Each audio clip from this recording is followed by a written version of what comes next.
ఈ బులెటిన్ను మీకు అందిస్తున్న వారు 8 దశాబ్దాలుగా 4 తరాల విశ్వాసం. మంచి హస్తవాసి గల కాకినాడ డాక్టర్ బసవయ్య గారు సోరియాసిస్, బొల్లి, C5, C6 cervical spondylosis, L4, L5 lumbar spondylosis, gastric ulcer, మూల వ్యాధి, అజీర్తి, స్త్రీల ఋతు సమస్యలు, PCOD, పేనుకొరుకుడు, పిప్పిగోళ్లు, ఆనెలు, సూరేడుకాయలు, తల వెంట్రుకలు రాలిపోవుట, తలలో చుండ్రు, మాడుకోటు నివారణలో ఉభయ తెలుగు రాష్ట్రాలలో అగ్రగామి Kakinada doctor Basavaiah Ayurveda hospital. CMR shopping mall ఎదురుగా గన్నాబత్తుల కళ్యాణ మండపం బిల్డింగ్, PP రోడ్, భీమవరం. ప్రతి గురువారం ఉదయం 10 గంటల నుండి 4 గంటల వరకు. జగన్నాథపురం శివాలయం ఎదురుగా కాకినాడ ప్రతి శుక్రవారం ఉదయం 10 గంటల నుండి 2 గంటల వరకు మరియు సాయంత్రం 5 గంటల నుండి రాత్రి 8 గంటల వరకు. కోటిపల్లి బస్టాండ్, దుర్గగుడి వెనుక 2వ వీధి, రాజమండ్రి. ప్రతి ఆదివారం ఉదయం 9 గంటల నుండి మధ్యాహ్నం 3 గంటల వరకు. Welcome to KCC news. నేను Sonu. First headlines.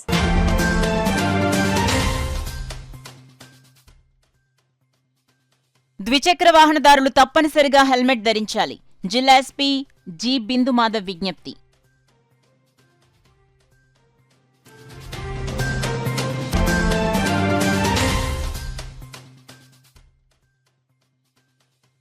Pithapuram municipal కార్యాలయంలో సమావేశాల జాతర.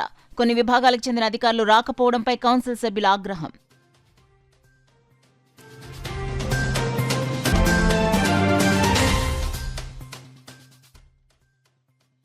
చల్లంగి తీర్థ నిర్వహణకు అన్ని ఏర్పాట్లు పూర్తి. దేవాదాయ ధర్మాదాయ శాఖ assistant commissioner MSN charities EO Vijayalakshmi వెల్లడి.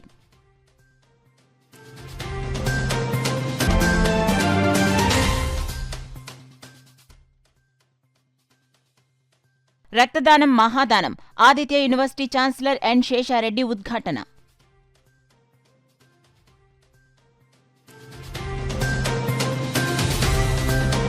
ఇక డీటెయిల్స్లోకి వెళ్తే వాహనదారులు ప్రయాణ సమయంలో శిరస్త్రాణం తప్పనిసరిగా ధరించి తమ ప్రాణాలు కాపాడుకోవాలని జిల్లా ఎస్పీ జి. బిందు మాధవ్ పిలుపునిచ్చారు.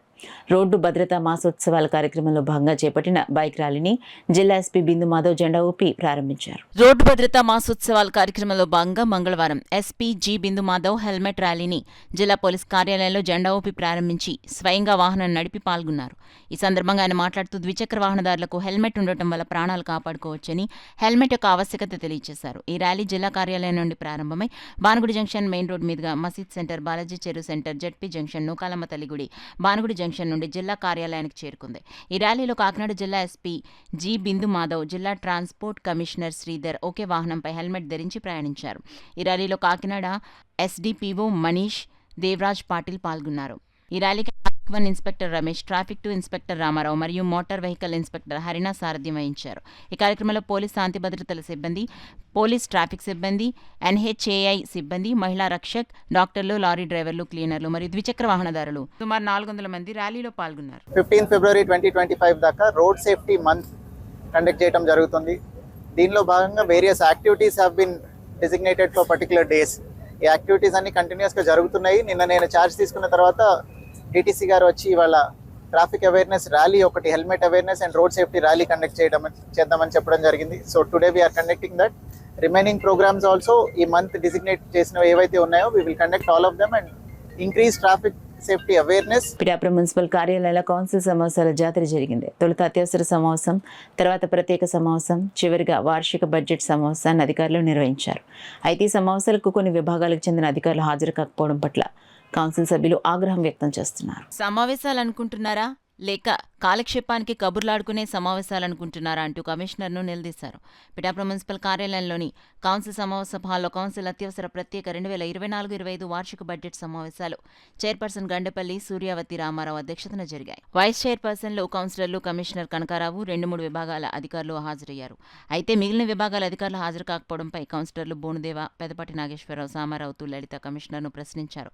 అలాగే బడ్జెట్లో పొందుపరిచిన రెవెన్యూ విషయమై TDP floor leader Allavarapu Nagesh మాట్లాడుతూ డబుల్ అసెస్మెంట్లో ఉన్నాయని, వాటిని తొలగించమంటూ ప్రతి సమావేశంలో చెప్తూనే ఉన్నామని, అది మాత్రం ఎందుకు చేయట్లేదని TDP floor leader Allavarapu Nagesh ప్రశ్నించారు. పట్టణమంతా పారిశుద్ధ్య నిర్వహణ గాని, డ్రైనేజ్ వ్యవస్థ గాని, త్రాగునీరు గాని నానా చండాలంగా ఉందని, ప్రజలకు కనీస సౌకర్యాలు కూడా కల్పించకుండా పన్నులు కట్టాలంటూ ఇళ్లకు వెళ్లి దాడులు చేయడం ఏంటని గట్టిగా నిలదీశారు. ఇందుకు కౌన్సిలర్లు రాయుడు శ్రీనుబాబు, సామారావుతు, లలిత, తమ వార్డుల్లో నెలకొన్న దుస్థితిని ఫోన్లో చూపించారు. అలాగే పలు విభాగాల అధికారులు హాజరు కాకపోవడంపై కౌన్సిలర్లు బోనుదేవ, పెద్దపాటి నాగేశ్వర కమిషనర్ను ప్రశ్నించారు. బడ్జెట్ సమావేశానికి కూడా ఎక్స్ అఫిషియో మెంబర్ అయిన స్థానిక ఎమ్మెల్యే హాజరు కాకపోవడంపై బోనుదేవ అసహనం వ్యక్తం చేస్తూ ఎమ్మెల్యేకి ఆహ్వానం పంపించారా లేదా అని కమిషనర్ను అడిగారు. నిన్న మీతో మాట్లాడుతాను కానీ ఒక ఆయన వచ్చి నేను కులా వేసుకోవడానికి నాకు కాలం వేస్ట్ మాట్లాడుకోవడానికి దారి లేదండి, దారి ఇస్తే నేను 25,000 30,000 నేను కట్టాలని నేను కట్టేస్తానండి అని. అంటే ప్రాబ్లం కూడా మళ్ళీ ఉంది సార్. కొంతవరకు ప్రజలకు కూడా ఫెసిలిటీస్ ఇవ్వకంటే పంట కట్టేమంటే చాలా కష్టమండి. నిన్న ఒక ఆయన జగ్గజరం నుంచి వచ్చాడండి, పన్ను గురించి ఏంటి ఇష్టం వచ్చినట్టు మాట్లాడుతారనమాట అధికారులు, సెక్రటరీలు. అది ఒక 3 ఇళ్ళు వదిలేసి వాళ్ళే 3 ఇళ్ళు వదిలేసి అక్కడ వరకు రోడ్డు వేసుకున్నారండి, సీసీ రోడ్డు. నేను వెళ్ళి చూశాను కదా, 3 ఇళ్ళు 7 నెలలు వదిలేశారు. ఎందుకంటే రాజకీయంగా వదిలేశారండి. ఈ 3 ఇళ్ళకి దారి లేదు, కానీ వీళ్ళు పన్ను కట్టాలి, కుళాయి లేదు, డస్ట్బిన్ ఎవరు కూడా వీళ్ళు వెళ్ళట్లేదు, పుష్ కట్ కూడా వెళ్ళట్లేదు. పన్ను కట్టకపోతే మీ మీద యాక్షన్ తీసుకుంటామని, పవర్ కట్ చేస్తామని చెప్పి వార్నింగ్లు ఇస్తున్నారండి. ఇలాంటి కంప్లైంట్ ఉన్నాయి సార్. ఎందుకంటే మీరు ఫీల్డ్లోకి వెళ్ళి చేస్తున్నారు, అందరితో చేస్తున్నారు కాబట్టి మీకు చెప్తున్నాను. ఇలాంటి ప్రతి వార్డులోని ప్రతి కౌన్సిల్కి తెలుసుకునే చాలా ఉన్నాయి. దయచేసి మీ ద్వారా చైర్మన్ ద్వారా అందరికీ చెప్పింది ఏంటంటే, మనకి ఇన్కమ్ వస్తేనే ఏదైనా మనం చేయడానికి అవకాశం ఉందండి ఇక్కడ, లేదంటే మనం చేసుకునే పరిస్థితి కూడా లేదు. స్పెషల్ గ్రాంట్స్ అని ఎన్నాళ్ళని మేము ఎదురు చూస్తామండి. మా 5 వార్డుల పరిస్థితి చూస్తే చాలా హీనంగా ఉందండి. తెలుగుదేశం వార్డులో శానిటేషన్ చాలా వరస్ట్ అండి, డ్రైనేజ్ సిస్టమ్ అసలు బాగాలేదు. ఎన్నిసార్లు కంప్లైంట్ చేస్తారండి, ఎన్నిసార్లు కూడా వస్తారు, ఎన్నిసార్లు అడుగుతారు. వాళ్ళు వర్కర్స్ కూడా అడుగుతుంటే నాకు వర్కర్స్ రావట్లేదండి, మీరు అయితే సెక్రటరీస్ అడుగుతుంటే వర్కర్స్ మీద ఎస్ఐ గారు అడిగితే మిమ్మల్ని అడగమన్నారు.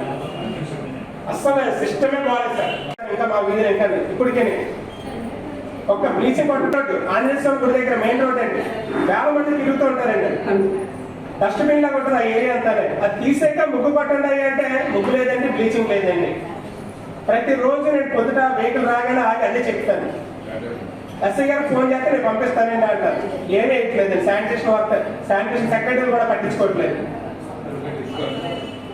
అంటే మేము తప్పు పడ్డామన్నా లేకపోతే ఏదైనా కదండి, ప్రజల బయట ఇంత దారుణం ఉందండి. బయట సమస్యలు వాటర్ అండి, మురుగునీరు వస్తుందండి. మనం మంచినీళ్ళు ఇద్దాం అనుకున్నాం కానీ మురుగునీరు వస్తున్నామండి, స్మెల్ వస్తుందండి వాటర్, అందులో మట్టి వస్తుంది. చెప్తే మీరు చూసామండి అంటారు. చూస్తే మీరు ప్రజలకి మాకు ఫోన్ చేసి మమ్మల్ని అడుగుతారు, సార్ మాకు బాటిల్ తెచ్చిమ్మంటారని అడుగుతారు. వాటర్ పెట్టి బాటిల్ తెచ్చేస్తాం మీకు అని అడుగుతారు. మన గౌరవ కౌన్సిలర్ గారు ప్రోలెట్ గారు అడిగిన సమాధానానికి అక్కడ సమాధానం చెప్పడానికి ఎక్స్పర్ట్ గారు లేదు, రెవెన్యూ లేదు, ఇంజనీర్ సెక్షన్ కూడా లేదు. ఏంటంటే కౌన్సిల్ మీటింగ్ అనుకుంటారా, లేకపోతే ఏదో తాత్కాలికంగా ఏదో మీటింగ్ అనుకుంటారా? బడ్జెట్ మీటింగ్ కి అన్ని సెక్షన్లు కావాలి, అన్ని సెక్షన్లు అటెండ్ అవ్వాలి. నెల అయితే 1 గంట మాట్లాడేసి వెళ్ళిపోతారు కదండి, ఇంకా వెళ్ళిపోతారు కదా. అది పని ఉన్నదే కదా. మీరు ఒక సెక్షన్ అంటే 5 సెక్షన్ నుంచి రావాలి. మాకు కనబడుతుంది 2 సెక్షన్లకే కనబడతారు, ఉన్న 3 సెక్షన్లు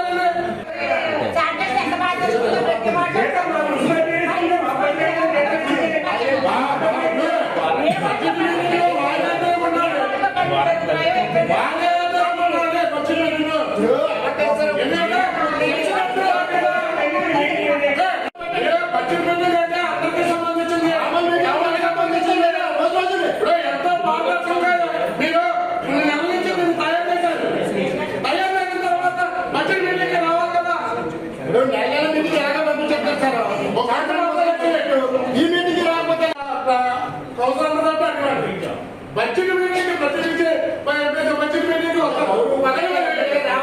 పంపించారా లేదండి?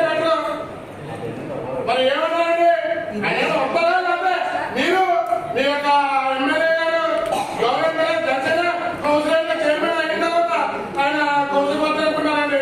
ఆయన మొత్తం ఏదైనా మాకు కోరుతా ఏదో డెవలప్మెంట్ అవుతుందని అవుతుందని నేను కోరుకుంటాను. మరి ఎందుకు ఒకసారి రాజేష్ కరప మండలం ఉప్పలంక శివారు మొండి గ్రామంలో వేంచేసిన శ్రీ బాలత్రిపుర సుందరి సమేత సంగమేశ్వర స్వామి ఆలయం వద్ద ఈ నెల 29వ తేదీన చల్లంగా అమావాస్య తీర్థ నిర్వహణకు అన్ని ఏర్పాట్లు పూర్తి చేసినట్లు దేవాదాయ ధర్మదాయ శాఖ అసిస్టెంట్ కమిషనర్ ఎంఎస్ఎన్ చార్టీస్ ముఖ్య కార్యనిర్వహణాధికారి విజయలక్ష్మి తెలియజేశారు. 28వ తేదీ అర్ధరాత్రి నుంచి దర్శనంకు విచ్చే భక్తులు ముందుగా స్నానం ఆచరించడం వలన నదిలోను సముద్రంలోనూ ఏకకాలంలో స్నానం చేసిన విశేష ఫలం మరియు పితృదోషాలని తొలగించే చొల్లంగా అమావాస్యగా ప్రతీతి. తదుపరి శ్రీ స్వామి అమ్మవార్లను దర్శించి తీర్థప్రసాదంలో తీసుకోవాల్సిందిగా ఎంపీడీఓ అనుపమ, మాజీ మార్కెట్ కమిటీ చైర్మన్ ఉంగరాల వెంకటేశ్వరరావు, ఆలయ సహాయ కమిషనర్ విజయలక్ష్మి, ఆలయ అర్చకులు బీవీకే శాస్త్రి చొల్లంగి తీర్థం విశిష్టతను వివరించారు. కాకినాడ జిల్లా కాకినాడ రూరల్ నియోజకవర్గం కరప మండలం ఉప్పలంక శివారు మొండి గ్రామంలో వేంచేసిన శ్రీ బాలత్రిపుర సుందరి సమేత సంగమేశ్వర స్వామి ఆలయం వద్ద 29వ తేదీన జరిగే చొల్లంగి తీర్థ ఏర్పాటు సర్వం సిద్ధం చేశారు. వేలాది మంది భక్తులు 28వ తేదీ అర్ధరాత్రి నుంచి వస్తారు కాబట్టి వారికి ఎటువంటి అసౌకర్యం కలగకుండా స్నానాల రేవు దగ్గర అలాగే స్వామివారిని దర్శించేందుకు ఉచిత దర్శనంతో పాటు రూ. 10 దర్శనం మరియు అతిశ్రీ దర్శనం రూ. 30 దర్శనానికి తొక్కిసలాట లేకుండా భక్తులు దర్శించుకునేందుకు క్యూ లైన్లు ఏర్పాటు చేశారు. స్నానాల రేవు వద్ద గజయితగాళ్లను ట్రాఫిక్ సమస్య లేకుండా పోలీసు వారు ట్రాఫిక్ ని మళ్లించే విధంగా ఏర్పాట్లు చేశారు. ఈ ఏర్పాట్లను MPDO Anupama, endowment assistant commissioner Vijayalakshmi, ASI Suribabu, మాజీ మార్కెట్ కమిటీ చైర్మన్ ఉంగరాల వెంకటేశ్వరరావు ఏర్పాట్లు పరిశీలించారు. భక్తులు దర్శనానంతరం శివకళ్యాణ నాటకాన్ని ఎండోమెంట్ అధికారులు ఏర్పాటు చేశారు. శ్రీరంగభ్య నమః. గౌతమ మహామునిచే తీసుకొని రాబడినటువంటి అఖండ గోదావరి నుండి 7 పాయలుగా విభజింపబడి సముద్రము కలిసి ఉన్నది. ఈ 7 పాయలు కూడా సప్తసాగరాలు అంటారు. ఇక్కడ ప్రవహించే పాయ తులియాభాగ నది. ఈ తులియాభాగ నదిని జమదగ్ని మహాముని తీసుకొచ్చి సముద్రంలో కలిపారని, అలాగే ఇక్కడ ఈ సాగరం వద్ద సప్తఋషులు తపస్సు చేసేవారని, అలాగే రాముల వారి బాణం ఈ సాగరంలో పడిందని, బాణం పడిన చోట స్వామివారు వెలిసారని సప్తఋషులు వాళ్ళ దివ్య దృష్టితో తెలుసుకుని ఆ స్వామివారిని వెలుపుకు తీసి ఇక్కడ స్థాపించారని పురాణాలు పెద్దలు పండితులు చెప్పడం జరుగుతున్నది. అలాగే పుష్యబహుళ అమావాస్య చొల్లంగామావాస్య పర్వతం జరుగుతుంది. ఈ పుష్యబహుళ అమావాస్య కూడా జరగడానికి కూడా కారణం చంద్రుడు శాప విమోచనార్థం పుష్యబహుళ అమావాస్య రోజున ఈ సాగరంలో స్నానం చేసి శాప విమోచనం అయినట్టు స్వామివారిని దర్శనం చేసుకున్నట్టు కూడా పురాణాలు పెద్దలు పండితులు కూడా చెప్పడం జరుగుతున్నది. అలాగే రేపు బుధవారం చొల్లంగి అమావాస్య జరుగుతుంది. రాత్రి 12-12:30 దగ్గర నుంచి కూడా జనం రావడం, 1 గంటల నుంచి ఇంకా లైన్ అది జరగడం కూడా జరుగుతుంది. ఆధ్యాత్మిక కార్యక్రమం అయినటువంటి ఈ రేపు జరిగేటటువంటి ఈ చొల్లంగి అమావాస్య మహా ఉత్సవానికి ఇచ్చేసేటటువంటి భక్తులందరికీ కూడా ప్రభుత్వం తరపున, మా కరప మండలం తరపున హార్దిక స్వాగతం పలుకుతున్నామండి. భక్తులకి కావాల్సినటువంటి అన్ని రకాలైనటువంటి సౌకర్యాలని కూడా ఇక్కడ కల్పించడం జరిగింది. స్నానాల రేవు దగ్గర, అలాగే స్నానాలు చేయడం కోసము స్త్రీలకు అవసరమైనటువంటి సౌకర్యాలు, తాగునీరు వసతులు, అలాగే ఉచితంగా చంటి బిడ్డలకి ఆహారం, ఇవన్నీ కూడా అరేంజ్మెంట్స్ అన్నీ కూడా చేయడం జరిగింది. అలాగే ఈ ఆలయంలో ఈరోజు తెల్లవారుజామున 1 గంట నుంచే భక్తులందరూ కూడా స్నానాల నిమిత్తం వస్తూ ఉంటారు. కాబట్టి కావాల్సినటువంటి ఏర్పాట్లన్నీ చేయడం జరిగింది. ఇక్కడికి వచ్చి ఈ సౌకర్యాలన్నింటినీ ఉపయోగించుకోవాల్సిందిగా కోరుతున్నాము. ఈ పవిత్రమైన రోజు స్నానాలు చేసి భక్తులందరూ కూడా స్వామివారి యొక్క అనుగ్రహాన్ని పొందవలసిందిగా కోరుతున్నాము. కాకినాడ జిల్లాకి చెందిన గ్రామం తాళరావు మండలం, కరప మండలం. అంటే 2 ఉభయ మండలాలకి చెందింది కనుక కరప మండలం కూడా చెప్పాల్సి వస్తుంది. అటువంటి చోట మాకు మంచి, అంటే మనకు మొన్ననే దుర్గేష్ గారు అక్కడ మౌడర నియోజకవర్గం రావడం జరిగింది. కానీ నేను చెప్పేది ఏంటంటే పర్యాటక కేంద్రంగా ఈ చొల్లంగి మొట్టమొదటి కాకినాడ జిల్లా చొల్లంగి నుంచి పర్యాటక కేంద్రంగా తీర్చిదిద్దాలని నా అభిలాష. తప్పకుండా జరుగుతుందని అనుకుంటున్నాం. దుర్గేష్ గారు తప్పకుండా చేస్తారు. ఇది పర్యాటక కేంద్రంగా చేస్తే సప్తఘోష అనే మన గరికపాటి నరసింహారావు గారు ఆయన మంచి కథ రాశారు. అలాగే సప్త సాగరం, అలాగే సాగర సంగమం. అంటే ఈ మాఘమాసంలో, మార్గశిర మాసంలో ఈ రేపటి నుంచి ఈ కార్యక్రమం జరుగుతుంది.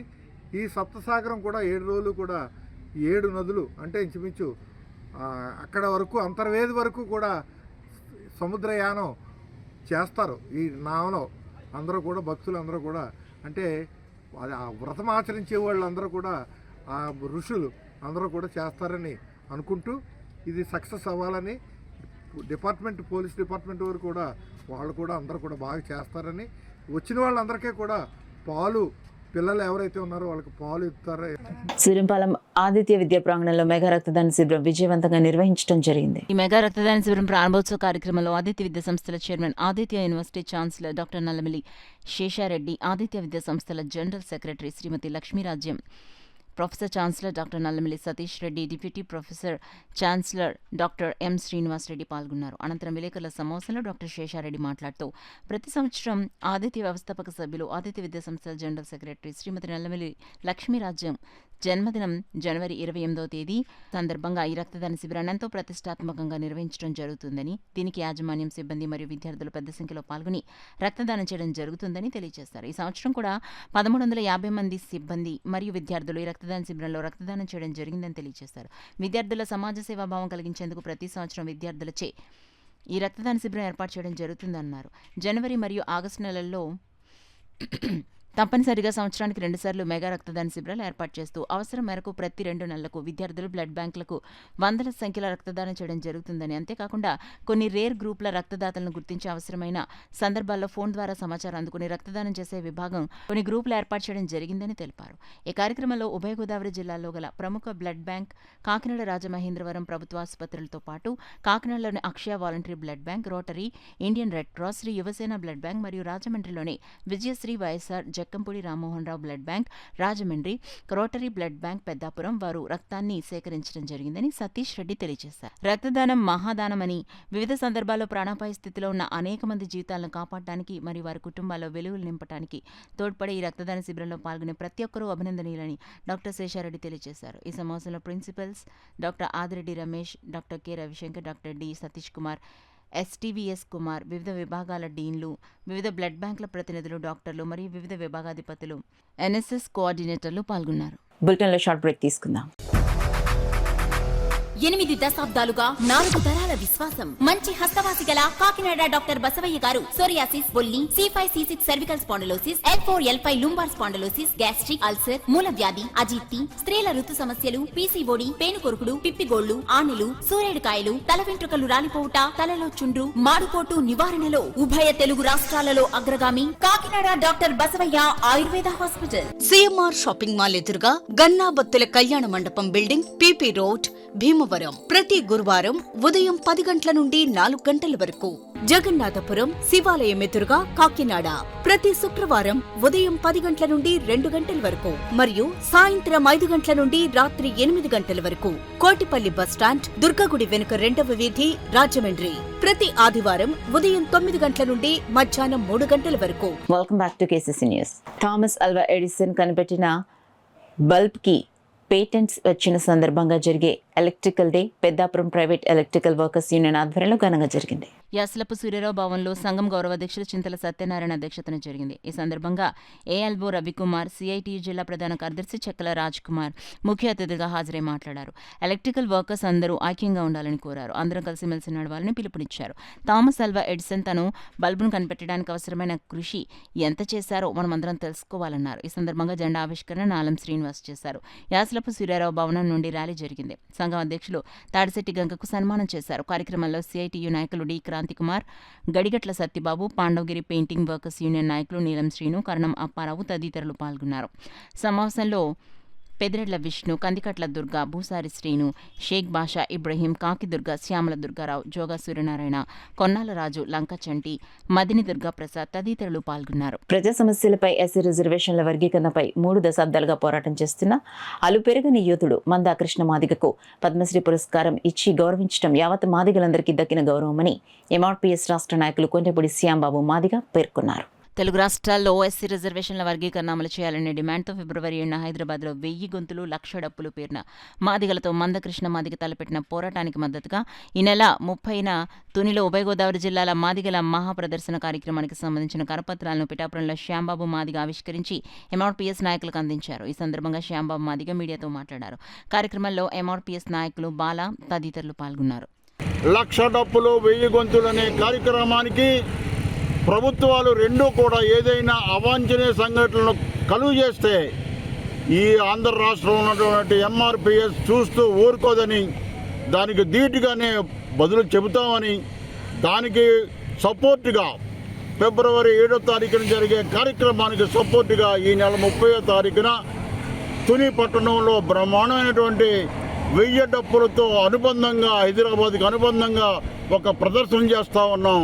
ఈ ప్రభుత్వాలు ముందు పారిపోతే తక్షణమే దాని ప్రతీకార చర్య తీసుకోవడానికి ఎంఆర్పిఎస్ ప్రత్యేకమైన కార్యక్రమం తీసుకుంటూ ఉంది. ఇప్పటికైనా ప్రభుత్వాలు ఎవరికైతే మాన్య శ్రీ మందా కృష్ణమాది గారికి పద్మశ్రీ అవార్డు ఇచ్చి సత్కరించినటువంటి ఈ రాష్ట్ర ప్రభుత్వం, అలాగే తెలంగాణ బీజేపీ ప్రభుత్వానికి కూడా ఈ ఎంఆర్పిఎస్ రాష్ట్రాల నుంచి అభినందన తెలియజేస్తూ ఉన్నాం. ఏకైకంగా వర్గీకరణ ఫలాలు సాధించే క్రమంలో పార్లమెంట్లో చట్టం చేయాలని రేపు జరిగే ఈ కార్యక్రమానికి 1,00,000 డప్పులు 1000 గొంతులకు, అందులో ఏదైనా కానీ ఈవెంట్ కానీ అన్ ఈవెంట్ జరిగితే ప్రభుత్వం అందే బాధ్యతని మీ ద్వారా తెలియజేసుకుంటూ ఉన్నాం. రేపు జరిగే కార్యక్రమానికి ఉభయ రాష్ట్రాల నుంచి అన్ని రకాల ప్రజాస్వామికవాదులు, మాదిగ దండోర అనుబంధ సంఘాలు కూడా లక్షలాదిగా హైదరాబాద్ చేరుకోవాలి. ఆయా ప్రాంతాల్లో జిల్లాల వారీగా కేటాయించినటువంటి ఆ క్యాబిన్లో కూడా 1,00,000 డప్పుల కార్యక్రమానికి అధికంగా మీరందరూ తరలి రావాలని పిలుపునిస్తాం. కాకినాడ నగరంలో జర్నలిస్టులంతా ఐక్యమై ఒకే తాటిపైకి వచ్చారు. జర్నలిస్టులంతా కలిసి ఐకమత్యంగా ఉండాలన్న లక్ష్యంతో సాగాలని నిర్ణయానికి వచ్చారు. ఇందుకు కాకినాడ రెవెన్యూ కాలనీలో గల స్మార్ట్ సిటీ ప్రెస్ క్లబ్ వేదికైంది. కాకినాడ జిల్లా కేంద్రంలో జర్నలిస్టులుగా పనిచేస్తున్న ప్రింట్ అండ్ ఎలక్ట్రాన్ మీడియా ప్రతినిధులు, రిపోర్టర్లు, వీడియో జర్నలిస్టుల సంక్షేమానికి ప్రెస్ క్లబ్ ఎగ్జిక్యూటివ్ కమిటీ ఏర్పాటు నిమిత్తం ఫిబ్రవరి 5వ తేదీన ప్రజాస్వామ్యయుతంగా సీక్రెట్ బ్యాలెట్ విధానంలో ఎన్నికలు నిర్వహిస్తున్నట్లు ప్రెస్ క్లబ్ గవర్నింగ్ బాడీ నాయకులు స్పష్టం చేశారు. 11 మంది గవర్నింగ్ బాడీ సభ్యుల సమక్షంలో మంగళవారం జరిగిన జనరల్ బాడీ సమావేశంలో పలువురు సీనియర్ జర్నలిస్టులు వివిధ అంశాలపై చర్చించారు. ఈ ఎన్నికల్లో పాల్గొనే వారి గురించి మరియు పోటీ చేసే అభ్యర్థుల గురించి విధి విధానాలు వెల్లడించారు. ఎన్నికల అనంతరం ఏర్పడే నూతన ఎగ్జిక్యూటివ్ కమిటీకి జర్నలిస్టుల సంక్షేమం, ప్రెస్ క్లబ్ నిర్వహణ తదితర బాధ్యతలు అప్పగించడంపై స్పష్టత ఇచ్చారు. ఎగ్జిక్యూటివ్ కమిటీ ఏమైనా విషయాల్లో అవకతవకలకు, అనైతిక చర్యలకు పాల్పడితే అప్పుడు మాత్రమే గవర్నింగ్ బాడీ సభ్యులకు కలగజేసుకునేందుకు ముందుకు రావడం జరుగుతుందని, అప్పటి వరకు పూర్తి స్వేచ్ఛతో కమిటీ కార్యవర్గం సంక్షేమ అభివృద్ధి కార్యక్రమాలు నిర్వహించవచ్చని తెలిపారు. ఈ సందర్భంగా పలువురు జర్నలిస్టులు, వీడియోగ్రాఫర్లు లేవనెత్తిన పలు సందేహాలను, సూచనలను గవర్నమెంట్ బాడీలో చర్చించి తీసుకున్న నిర్ణయాలను సభ్యులకు తెలియచేయడం జరుగుతుందన్నారు. ఐక్యత దిశగా తీసుకుంటున్న ప్రెస్ క్లబ్ నూతన కార్యవర్గ ఏర్పాటుకు ప్రతి ఒక్కరూ ముందుకొచ్చి సహకరించాలని కోరారు. కాకినాడ సంగీత విద్వోత్సవం నిర్వహిస్తున్న 77వ సంక్రాంతి సంగీత నృత్యోత్సవాల్లో భాగంగా డాక్టర్ చింతా రవి బాలకృష్ణ బృందం కూచిపూడి వారిచే మోహిని భస్మాసుర నృత్య రూపకం ప్రదర్శించబడింది. కాకినాడ సిరికల మందిరంలో సంగీత్ విద్వత్సభ ఆధ్వర్యంలో 10 రోజుల పాటు నిర్వహించనున్న 77వ వార్షిక సంక్రాంతి సంగీత నృత్యోత్సవాల్లో భాగంగా 8వ రోజు డాక్టర్ చింతా రవి బాలకృష్ణ బృందం కూచిపూడి వారిచే మోహిని భస్మాసుర నృత్య రూపకం జరిగింది. కార్యక్రమానికి సంగీత విద్వత్సభ అధ్యక్షులు నారాయణ మురళి అధ్యక్షత వహించగా అతిథులు కూచిపూడి కళాకారులు డాక్టర్ చింతా రవి బాలకృష్ణలు పాల్గొని జ్యోతి ప్రజ్వలన చేసి సరస్వతీదేవి, త్యాగరాజు చిత్రపటాల వద్ద పుష్పాంజలి ఘటించారు. అనంతరం జరిగిన మోహిని భస్మాసుర నృత్య రూపకంలో డాక్టర్ చింతా రవి బాలకృష్ణ వారి బృందం అద్భుత ప్రదర్శన చేశారు. నృత్య రూపకం ఆద్యంతం అందరినీ విశేషంగా ఆకట్టుకుంది. ఈ కార్యక్రమంలో సంగీత విద్వత్సభ సభ్యులు వక్కలంక రామకృష్ణ, డాక్టర్ భారతలక్ష్మి, లక్ష్మి, చావలి సూర్యకుమారి, ప్రబల రాజేశ్వరి, మణిబాబు, మునుగంటి కృష్ణ రాజు, పిఠాపురం వెంకట్రావు, శ్రీకృష్ణదేవరాయల సంగీత ప్రియులు పాల్గొన్నారు. అలయన్స్ క్లబ్ ఇంటర్నేషనల్ డిస్ట్రిక్ట్ 106 ఆధ్వర్యంలో జోన్ సోషల్ కార్యక్రమాన్ని ఆనందలహరిపేట ఘనంగా నిర్వహించారు. జోన్ చైర్మన్ లక్ష్మీ నాగేంద్ర అధ్యక్షతన జరిగిన కార్యక్రమంలో అలయన్స్ డిస్ట్రిక్ట్ గవర్నర్ వనము శ్రీనివాసరావు దంపతులు ముఖ్య అతిథులుగా పాల్గొని ప్రారంభించారు. ఆహ్లాదకరమైన వాతావరణంలో పచ్చని మామిడి చెట్ల మధ్య ఆటపాటలతో సరదా సందడితో మొదలై విందు వినోదాలతో ముగించడం జరిగింది. ముందుగా జోన్ 3లో ఉన్న 4 క్లబ్లు రెయిన్బో, సర్వన్, స్వామి వివేకానంద, శ్రీ అభ్యుదయ క్లబ్ల ప్రెసిడెంట్, సెక్రటరీ, ట్రెజరర్లకు వారు చేసిన సేవలు గుర్తించి అవార్డు ప్రదానోత్సవం చేయడం జరిగిందన్నారు. అనంతరం అలయన్స్ లీడర్స్ కు మరియు ఎన్జీఓ మిత్రులకు చిరు సత్కారాలు చేసి జ్ఞాపికలు అందించారు. చివరిగా ఆటల పాటల పోటీల్లో గెలుపొందిన విజేతలకు అతిథుల చేతుల మీదుగా బహుమతులు ఇచ్చారు. ఈ కార్యక్రమంలో వనము శ్రీనివాస్, డాక్టర్ చప్పుడు వెంకటేశ్వరరావు, టిఎస్ఎన్ రెడ్డి, అలయ్ మునిరెడ్డి, సతీష్, కిరణ్ కుమార్, దిలీప్ కుమార్ సదరాణి, గోవిందరాజు, సత్యనారాయణ, దుర్గా సుభద్ర, ప్రసన్న, లక్ష్మి, చిట్టూరి వరప్రసాద్, బాలత్రిపుర సుందరి, రేవతి, దుర్గాదేవి, మణి, సబిత, స్వరూప్, స్వాతి, రేఖ, నాగేంద్ర కళ్యాణ్, కుమార్, కౌశిక్, పద్మ, శ్రీదేవి, రమ్య, దీపిక, శశి, సత్యకుమారి, గోపిరెడ్డి, దుర్గాప్రసాద్, వీరేంద్ర, రోజా తదితరులు పాల్గొనడం జరిగింది. చిన్నారుల మేధస్సుకు పదును పెట్టేందుకు చెస్ పోటీలు నిర్వహించినట్లు హరీష్ స్పోర్ట్స్ అధినేత తలాటం హరీష్ చెస్ పోటీల నిర్వాహకులు సాయి కుమార్ తెలిపారు. గణతంత్రాన్ని పురస్కరించుకుని సెకండ్ వరల్డ్ చెస్ అకాడమీ ఆధ్వర్యంలో స్థానిక సూర్యకళ మందిరంలో జిల్లా ఓపెన్ చెస్ టోర్నమెంట్ నిర్వహించినట్లు కోచ్ నిర్వాహకుడు జె సాయి కుమార్ ఆర్బిటర్ మనోహర్ తెలిపారు. వారు మాట్లాడుతూ అండర్ 7, 9, 11, 13, 15 విభాగాల్లో నిర్వహించిన టోర్నీలో జిల్లా వ్యాప్తంగా 270 మంది పాల్గొన్నారన్నారు. క్రీడాకారులకు వారి తల్లిదండ్రులకు కలిపి 450 మందికి హరీష్ స్పోర్ట్స్ అధినేత తలాటం హరీష్ ఉచితంగా భోజనం ఏర్పాటు చేశారన్నారు. 10 మంది విజేతలకు నగదు బహుమతి అందజేశామన్నారు.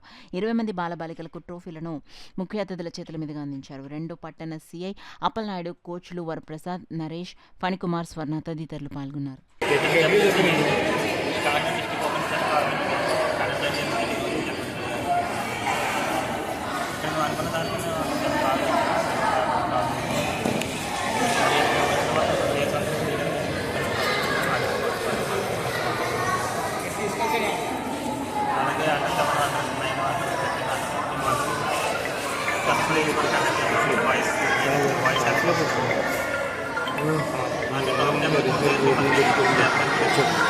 చెస్ టోర్నమెంట్ మన సాయి కుమార్ అద్భుతంగా పెట్టాడంటే చాలా అనుకున్న దాని మీద యాక్చువల్గా 100 మంది మెంబర్స్ అనుకున్నారు. అయితే 270 మెంబర్స్ రిజిస్టర్ అయ్యారు. చెస్ ఇంత అభివృద్ధి ఉందంటే ఇలాంటి చెస్ నేషనల్ వల్ల ఇంకా అభివృద్ధి చెంది ఈ చెస్కి ఇంకా మా తరఫున ఏదైనా ఉంటే మేము సాయం కంపల్సరీ చేస్తాం. ఇది ఇవాళ ఈ ఫుడ్ అంతా మేము అందరి మెంబర్స్కి అందరికీ మేము ఫుడ్ హరీష్ స్పోర్ట్స్ తరఫున స్పాన్సర్ చేయడం జరిగింది. ఇలాంటి గవర్నమెంట్ భవిష్యత్తులో సాయి చాలా మంచి గవర్నమెంట్ చేసి చెస్ని కొంచెం అభివృద్ధి చెంది చెస్ కూడా మంచి ఇండియాలో ఎప్పుడు మంచి ప్లేస్ ఉండేవారు. ఇప్పుడు కూడా బాగానే ఉంది. ఇంకా ఇలాంటి మ్యాచెస్ అందరూ ఫ్రీగా సర్వీస్ చేసి ఇలాంటి గవర్నమెంట్ అందరూ ఎంకరేజ్ చేయాలని. సమాజంలో పెరుగుతున్న అవినీతి నిర్మూలన చేసేందుకు పోలీస్, రెవెన్యూ అధికారులు సహకారం అందించాలని బౌద్ధ ధర్మ ప్రచారకులు సుమేధా బోధి భిక్షు తెలిపారు. అవినీతి నిర్మూలనకు తను చేపట్టిన ప్రచారానికి అధికారుల సహాయ సహకారాలు అవసరమని చెప్పారు. ఈ మేరకు మంగళవారం జిల్లా కలెక్టర్ షాన్మోహన్ కలిసి ఆయనకు వినతి పత్రం అందించారు. ఈ సందర్భంగా ఆయన మీడియాతో మాట్లాడారు. పీపుల్ టు పీపుల్ కోఆపరేషన్గా నేను క్లర్జీని అంటే బుద్ధిస్ట్ మాంక్స్ని తర్వాత గవర్నమెంట్లో కొంతమందిని నేను కన్విన్స్ చేసి లెక్చర్ అది కండక్ట్ చేయడం జరిగింది. అది అదృష్టం కొద్దీ సక్సెస్ అయ్యి వియత్నాం గవర్నమెంట్ ఛానల్స్లో కూడా అది టెలికాస్ట్ అయ్యింది. ఆ వీడియోస్ కూడా నేను యూట్యూబ్, ఫేస్బుక్లో పెట్టాను. అలాగే ఎంబసీని కూడా అడిగాను, నేను లెక్చర్ కండక్ట్ చేద్దాం అంటే ముందు ఒప్పుకున్నారు, తర్వాత మళ్ళీ ఎందుకో క్యాన్సిల్ అయింది. అలాగా మనం వర్కౌట్ చేస్తే అవుతుంది. దానికి తగ్గ సపోర్ట్ గవర్నమెంట్ నుంచి తగినటువంటిది కావాలి. మినిస్టర్ ఆఫ్ కల్చర్ కానీ ఫారిన్ అఫైర్స్ నుంచి కానీ తగినటువంటి ఆథరైజేషన్ లెటర్స్, రికమెండ్ లెటర్స్ ఉంటే అప్పుడు అవుతుంది. ఇది ఒక విషయం. రెండోది వాళ్ళ కలెక్టర్ గారిని కలిసి నేను వినతిపత్రం ఇవ్వడం జరిగింది. వారికి నేను ఇటువంటి కార్యక్రమాలు చేయడానికి తగిన సెటప్, తగిన గవర్నమెంట్ డాక్యుమెంట్స్ ఇవ్వమని అడిగాను వారిని. అయితే ముఖ్యంగా దీనికి మీరు ఫేస్ చేస్తున్న సమస్యలు ఏంటంటే, నేనేమో స్టార్ట్ చేసింది రుగ్మతలు, అవినీతి ఈ నిర్మూలన కోసం వర్కౌట్ చేస్తున్నాను. దీనికి ఈరోజు రిఫార్మ్ చేయడం అవసరం చాలా ఉంది. భారతదేశంలో స్టాండర్డ్స్ బాగా పాడైపోవడం కారణంగా చాలా తప్పులు జరుగుతున్నాయి. కరప్షన్ బాగా ఉంది. దీనికి కూడా నాకు తగినటువంటి గవర్నమెంట్ నుంచి అలాగే పోలీస్ డిపార్ట్మెంట్ నుంచి సరైనటువంటి డాక్యుమెంటేషన్తో పాటు వాళ్ళ కోఆపరేషన్ అవసరం. న్యూస్ ముగించే ముందు హెడ్లైన్స్ మరోసారి చూద్దాం.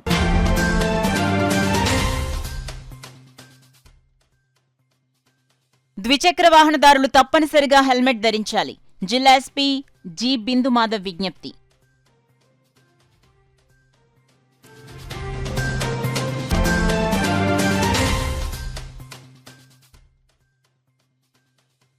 పిఠాపురం మున్సిపల్ కార్యాలయంలో సమావేశాల జాతర. కొన్ని విభాగాలకు చెందిన అధికారులు రాకపోవడంపై కౌన్సిల్ సభ్యుల ఆగ్రహం.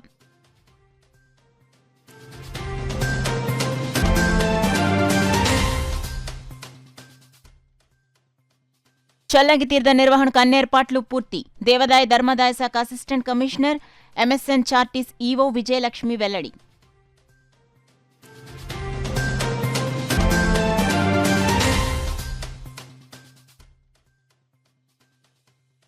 రక్తదానం మహాదానం. Aditya university chancellor N Sesha Reddy ఉద్ఘాటన.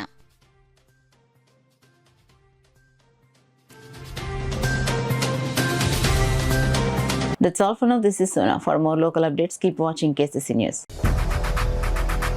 8 దశాబ్దాలుగా 4 తరాల విశ్వాసం. మంచి హస్తవాసి గల కాకినాడ డాక్టర్ బసవయ్య గారు సోరియాసిస్, బొల్లి, C5, C6 cervical spondylosis, L4, L5 lumbar spondylosis, gastric, ulcer, మూల వ్యాధి, అజీర్తి, స్త్రీల ఋతు సమస్యలు, PCOD, పేనుకొరుకుడు, పిప్పిగోళ్లు, ఆనెలు, సూరేడుకాయలు, తల వెంట్రుకలు రాలిపోవుట, తలలో చుండ్రు, మాడుకోటు నివారణలో ఉభయ తెలుగు రాష్ట్రాలలో అగ్రగామి Kakinada doctor Basavaiah Ayurveda hospital. CMR shopping mall ఎదురుగా గన్నాబత్తుల కళ్యాణ మండపం building, PP road, Bhimavaram. Bhimavaram. ప్రతి గురువారం ఉదయం 10 గంటల నుండి 4 గంటల వరకు. జగన్నాథపురం శివాలయం ఎదురుగా కాకినాడ ప్రతి శుక్రవారం ఉదయం 10 గంటల నుండి 2 గంటల వరకు మరియు సాయంత్రం 5 గంటల నుండి రాత్రి 8 గంటల వరకు. కోటిపల్లి బస్టాండ్ దుర్గగుడి వెనుక 2వ వీధి రాజమండ్రి ప్రతి ఆదివారం ఉదయం 9 గంటల నుండి మధ్యాహ్నం 3 గంటల వరకు.